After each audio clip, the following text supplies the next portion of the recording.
مرحبا وأهلا بكم في برنامج داخل واشنطن. معكم مضيفكم روبرت ساتلوف. بعد عام من الأحاديث وملايين الدولارات في الدعاية، بدأ الأمريكيون أخيرا في الإدلاء بأصواتهم ضمن حملة الانتخابات الرئاسية لعام 2016، ويبدو واضحا بالفعل أن هذه واحدة من أغرب الحملات في التاريخ.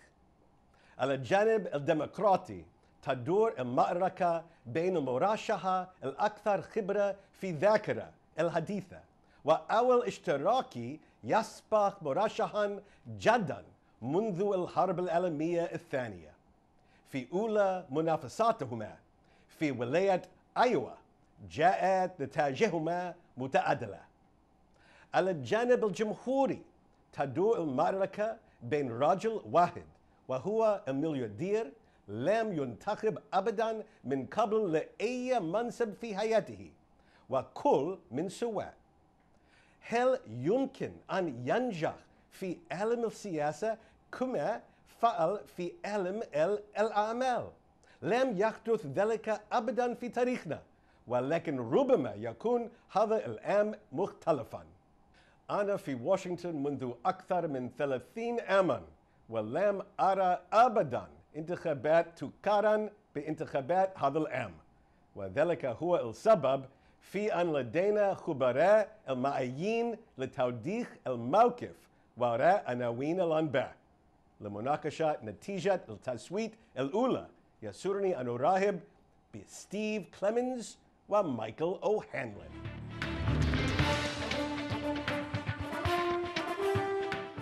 Welcome back to Dakhel, Washington. We're sitting here in the conference room of the Washington Institute to discuss American domestic politics with our panel of political experts. Gentlemen, thank you very much for joining us today. Michael O'Hanlon, Steve Clemens. So let's take some of the broad issues and broad developments and see where we think that they're heading.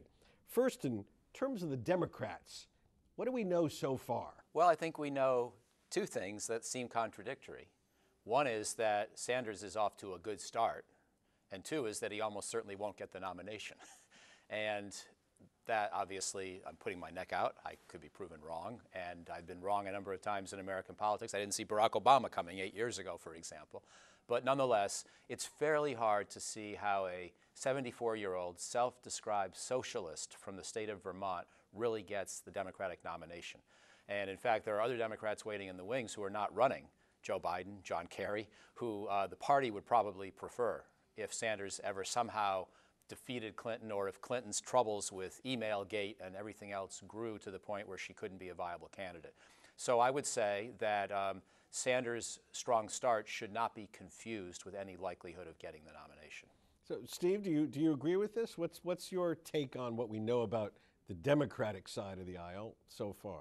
I agree, but less strongly. I think Mike cast it fairly well, that Bernie Sanders is a remarkably interesting candidate. As we've discussed in the past on previous shows, I've always noted that the battle was not necessarily between both parties, but within both parties, and that you see civil wars and challenges on how we see the economy, what the social contract with working Americans ought to look like, what national security ought to be comprised of in terms of laying out priorities for the country. Those debates are going on inside both parties.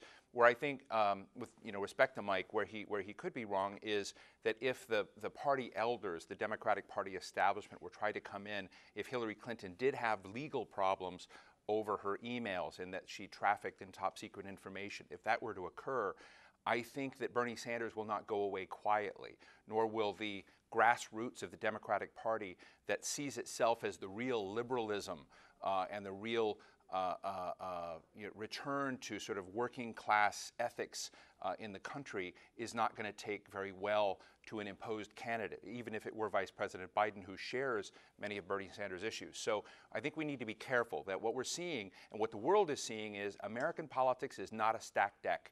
And we don't know how it's going to come out. That's what makes it so fascinating. But we know less about how it's going to come out this time than virtually any other election we've seen. So the implication of your remark is you think that there's not an insignificant possibility that this 74-year-old socialist could be the standard bearer for the Democratic Party. Look, we know structurally from polling that he is not yet reaching Hispanics and blacks, and you can't become the nominee by our calculations without somehow coming to terms with those communities in the Democratic Party.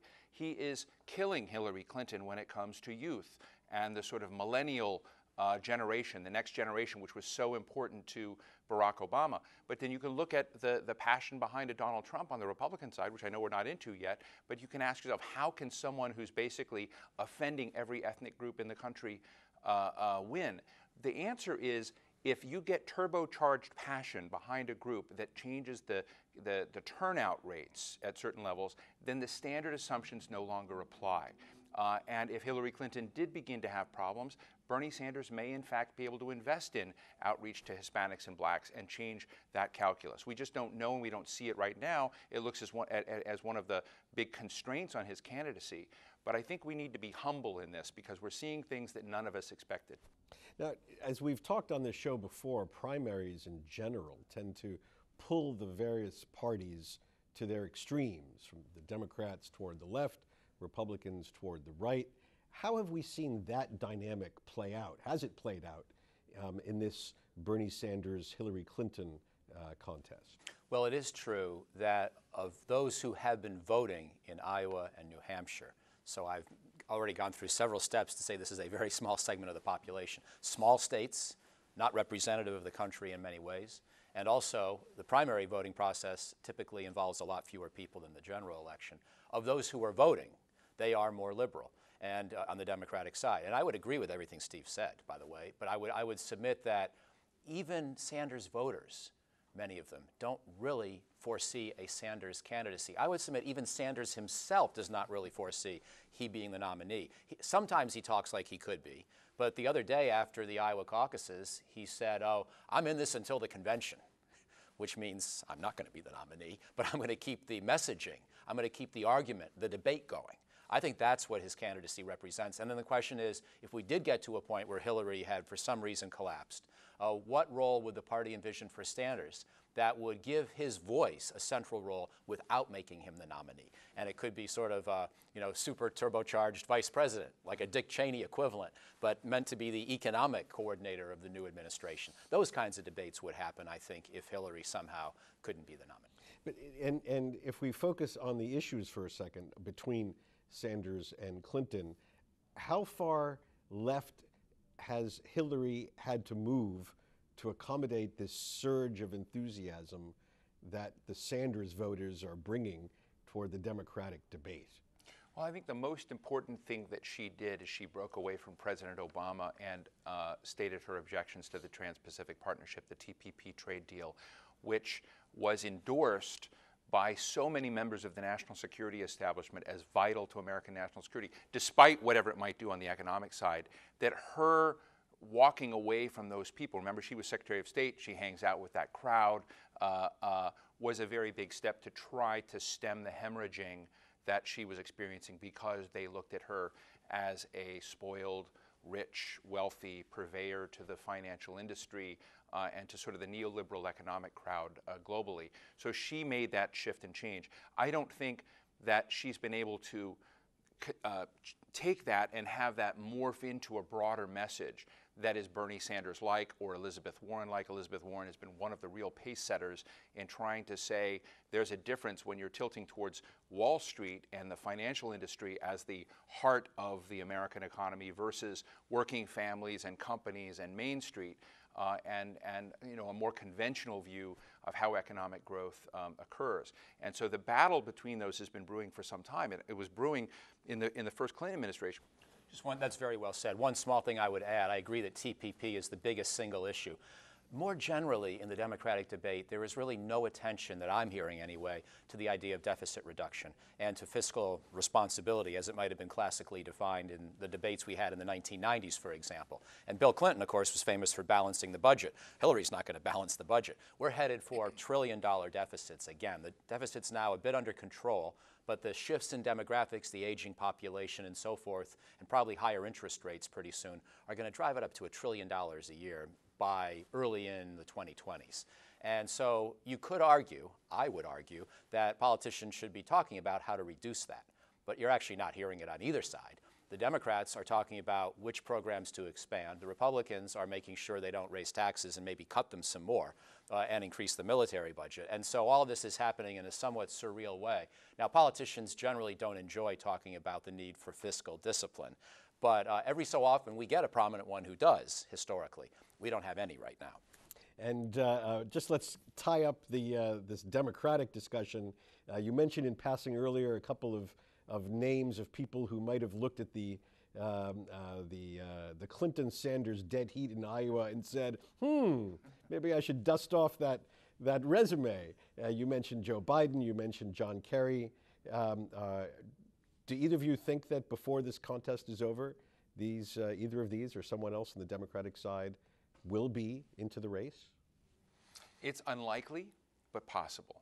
I just spent a week with the vice president where I think that he is back to looking at himself as I saw him do a talk on cancer. He, did 9 or 10 bilateral meetings with foreign policy officials. He, gave tough love and kind of beat up the crowd at Davos on the growing inequality divides, not only in the United States, but the world. He demonstrated a versatility and an energy that was phenomenal. And I think he feels relieved that he's not having to think about, running for president at the moment. That being said, I think if you ended up with a logjam and a knot that the party can't do, I agree with Mike that he would not say no if called. He would look. He is the ultimate in saying, if I have to go serve and feel that patriotic urge to step forward, he would do it. And after seeing John Kerry do nearly the same kinds of things around the world, he acts presidential on the global stage already. So I think both of them, like Mike said, would be ready and willing. That being said, I just think it's tougher to imagine than one thinks, because when you look at the devotion of Bernie Sanders, and I agree that Bernie may be doubting himself, but when you look at the energy and enthusiasm and the passion that particularly young voters have for him, it's very much like we saw in 2008 for Obama. That can turn into a lot of anger and frustration if you rob them of what they think they want. And it's just important to calculate. None of this is going to be easy. We're going to be talking about it for the whole season. I agree, and I bet you Steve agrees with what I'm about to say, but I'm going to say it anyway. Sanders is not Obama. Obama had certain views that at the time were controversial, but they were controversial at a moment when we were having a very pitched debate in this country about the Iraq War in particular. And Obama's views resonated with a lot of people and were well thought through. And then on many other issues, he tried to position himself as a candidate who would be thoughtful and careful. So he wanted to do a lot on energy, on healthcare, and so forth, but he wasn't talking about a single payer system for the whole country, or at least he wasn't pushing that with enthusiasm, remaking the entire tax code, super tax rates on billionaires. Mm-hmm. This was not the way Obama ran, because he realized he could win. Michael was right that Barack Obama was not what the Republicans were calling him then, which was a socialist and an anarchist, and Bernie Sanders may very well be. It must be amazing for Barack Obama to look at Bernie Sanders and think that the party believes that Sanders is his heir. All right, we'll come back in a moment to switch sides and to talk about the Republicans and their contest to be the presidential nominee.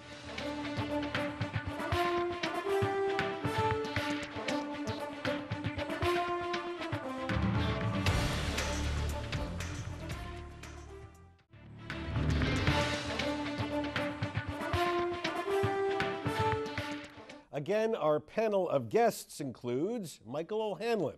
Michael is a senior fellow at the Center for 21st Century Security and Intelligence and director of research for the Foreign Policy Program at the Brookings Institution, where he specializes in U.S. defense strategy, the use of military force, and American foreign policy. Michael is very much a Princeton man with bachelor's, master's, and doctorate degrees from that New Jersey university. Sitting next to him is Steve Clemons.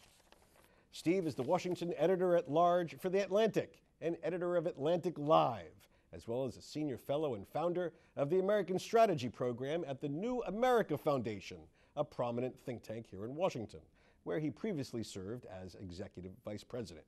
Steve writes and speaks frequently about the D.C. political scene, foreign policy, and national security issues, as well as domestic and global economic policy challenges. Well, gentlemen, let's move to the Republican side of the aisle. Steve, is it really possible that the grand old party could nominate a thrice divorced Manhattan billionaire?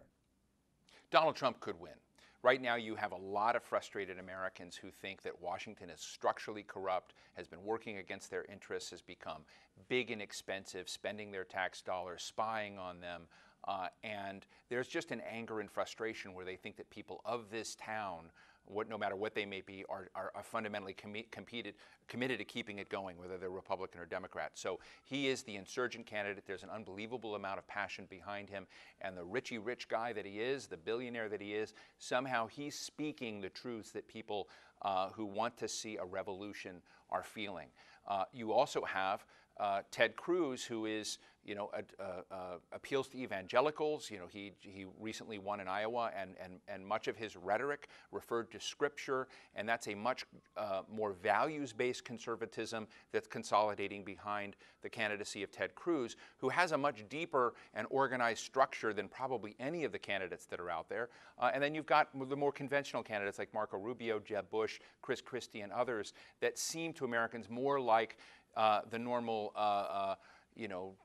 governors and senators that kind of work through the system and understand the rules and play by the rules. But you've got Donald Trump out there, and while it may look to many people that he will peak, there's a lot of independents and a lot of Democrats, a lot of other folks that despite his bluster, despite the bigotry that they occasionally hear from him and the anger, they nonetheless want to see Washington torn apart. And that is something we need to worry about. It's a populism we haven't seen since candidacies of like George Wallace and other candidates, way back. We haven't seen this happen in American politics, but it's something to take note of because it is.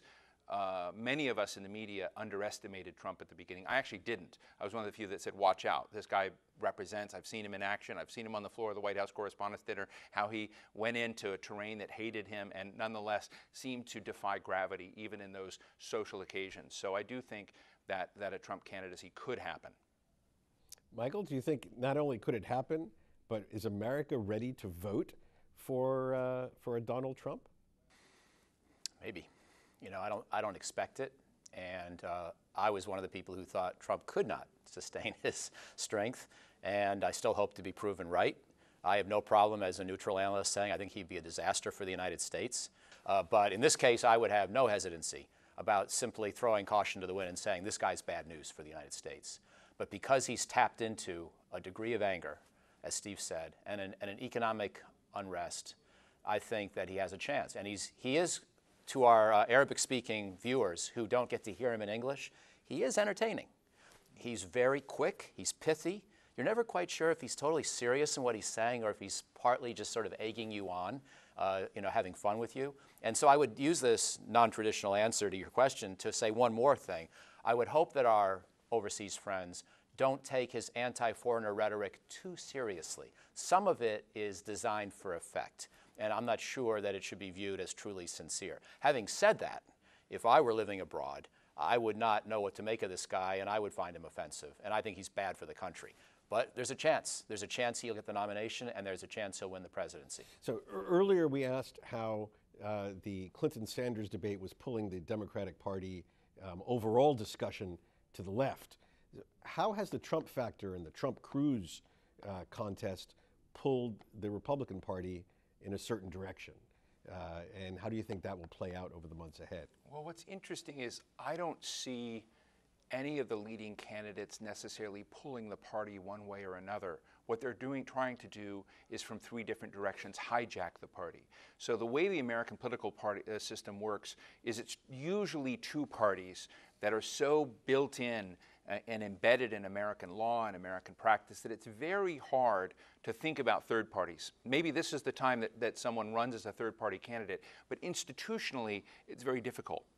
So what we see is candidates like Donald Trump, perhaps like a Ted Cruz, come in and say they want to winner takes all approach that if you commandeer the machinery and infrastructure of a party, you can change the pace, you can change the priorities of the country through that party hijacking. And I think that's what Donald Trump has in mind right now. So that's not the tug of war as we're seeing in the Democratic Party. That's a very different kind of battle for the soul of the Republican Party right now that will result, I believe, in expulsions from the party, that will result in a kind of thuggery within the Republican Party about what the new, it's not a big tent republicanism that we're talking about that I think we've heard other candidates try to speak to. And I think that's where the conventional candidates like Marco Rubio, Jeb Bush, Chris Christie, John Kasich are all talking about a conventional big tent republicanism that draws in a lot of people in which they lead. That's not what Ted Cruz is talking about, and that's certainly not what Donald Trump is talking about.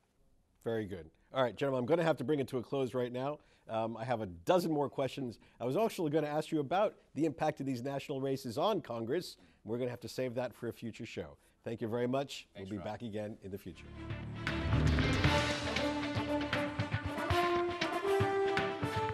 بهذا نصل إلى نهاية هذه الحلقة من برنامج داخل واشنطن. إذا كانت لديكم أي استفسارات أو تعليقات حول هذه الحلقة وخاصة حول نظام الانتخابات الرئاسية التمهيدية في أمريكا، أرجو أن تراسلوني مباشرة على عنوان البريد الإلكتروني التالي insidewashington@alhurra.com. معكم روبرت ساتلوف. شكرا لكم وإلى اللقاء.